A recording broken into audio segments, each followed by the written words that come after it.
For Genius Hour, my topic is atrial fibrillation.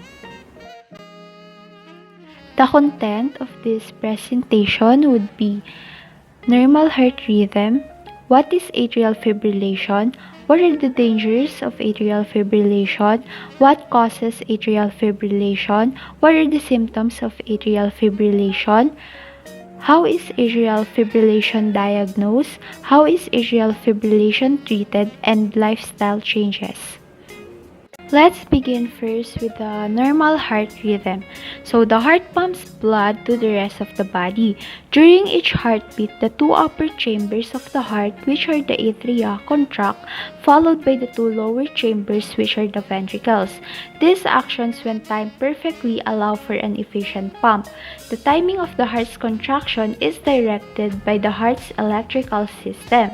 The electrical impulse begins in the sinoatrial node or the SA node. It is located in the right atrium. So normally the SA node adjusts the rate of impulses depending on the person's activity. For example, the SA node increases the rate of impulse during exercise and decreases the rate of impulses during sleep. When the SA node fires impulse, electrical activity spreads through the right and left atria, causing them to contract and force blood into the ventricles. The impulse travels to the atrioventricular or the AV node located in the septum near the middle of the heart. The AV node is the only electrical bridge that allows the impulses to travel from the atria to the ventricles. The impulse travels through the walls of the ventricles, causing them to contract. They squeeze and pump blood out of the heart. The right ventricle pumps blood to the lungs, and then the left ventricle pumps blood to the body.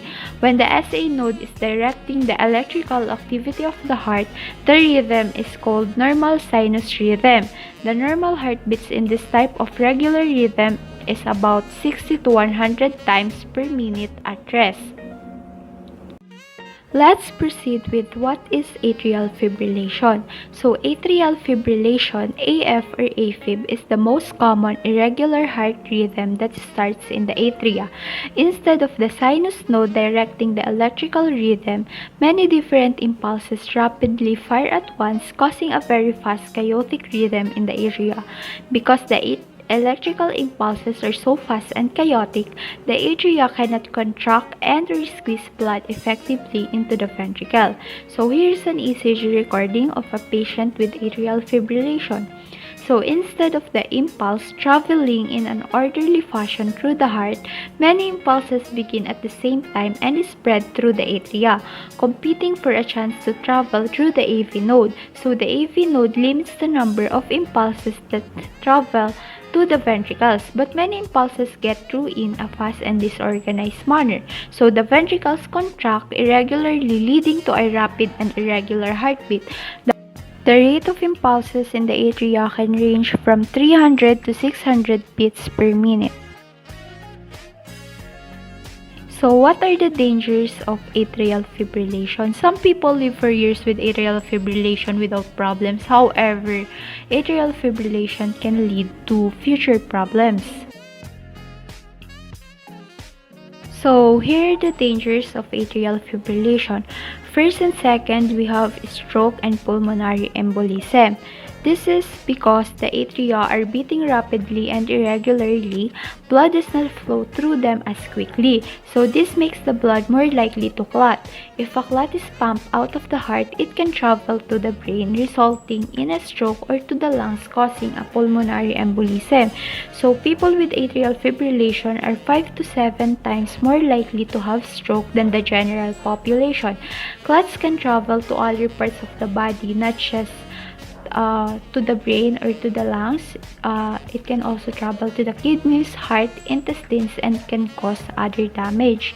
So for the third, which is heart failure, atrial fibrillation can decrease the heart's pumping ability. So the irregularity can make the heart work less efficiently.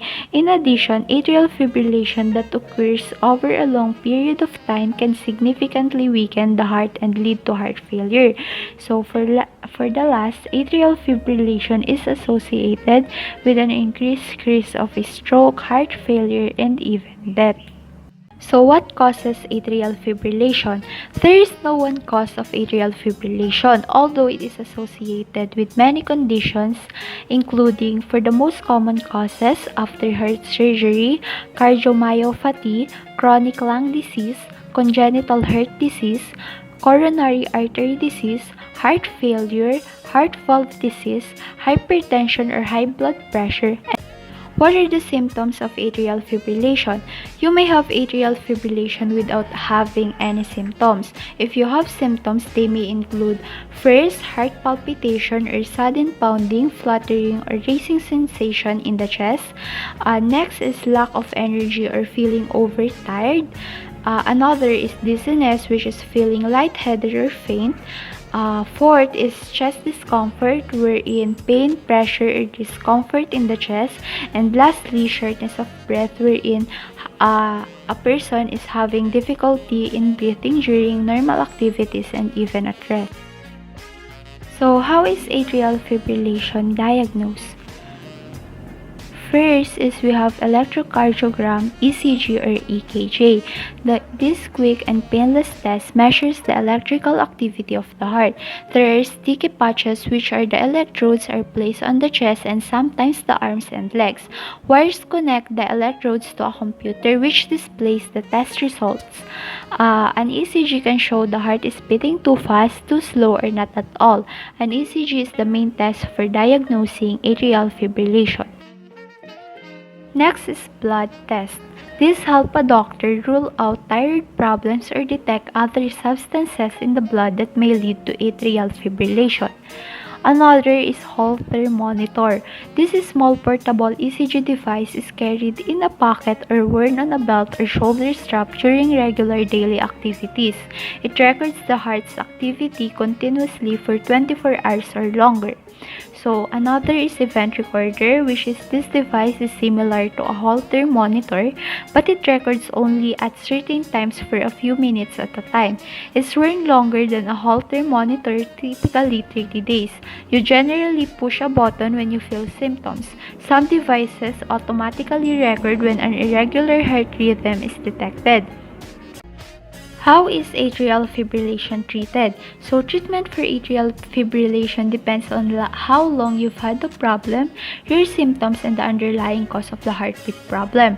The goals of treatment are to first reset the heart rhythm and then control the heart rate and prevent blood clots that can lead to stroke.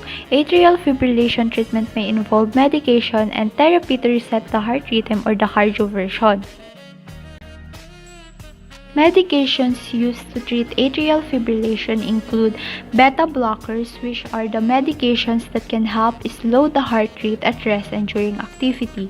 Calcium channel blockers, which are medicines that control the heart rate but may need to be avoided by those who have heart failure or low blood pressure. Digoxin, which is medication that may control the heart rate at rest but not as well during activity. And then antiarrhythmic medication, which are drugs used to maintain a normal heart rhythm, not just to control the heart rate, because they tend to have more side effects than drugs that control the heart rate. Antiarrhythmics tends to be used more sparingly. So also we have blood thinners, which reduce the risk of stroke or damage to other organs caused by blood clots. So cardioversion can be done in two ways. First is electrical cardioversion. This method to reset the heart rhythm is done by sending electric shocks to the heart through paddles or patches, which has electrodes placed on the chest. So after electrical cardioversion, antiarrhythmic medications may be prescribed indefinitely to prevent future episodes of atrial fibrillation. Another is drug cardioversion, which is medications given through an IV or by mouth are used to reset the heart rhythm. For the last part, which is the lifestyle changes, in addition to taking medications, there are some changes you can make to improve your heart health. So if your irregular heart rhythm occurs more often with certain activities, avoid those activities and tell your doctor. Quit smoking, limit your intake of alcohol, moderation is the key, limit the use of caffeine because some people are sensitive to caffeine and may notice more symptoms when using caffeinated products. Beware of stimulants used in cough and cold medication as some of these medications contain ingredients that may increase the risk of irregular heart rhythms. Control high blood pressure. If you are obese or overweight, achieve a desirable weight, control blood sugar levels, and lastly is to treat sleep apnea. So that's all for atrial fibrillation. Thank you for watching.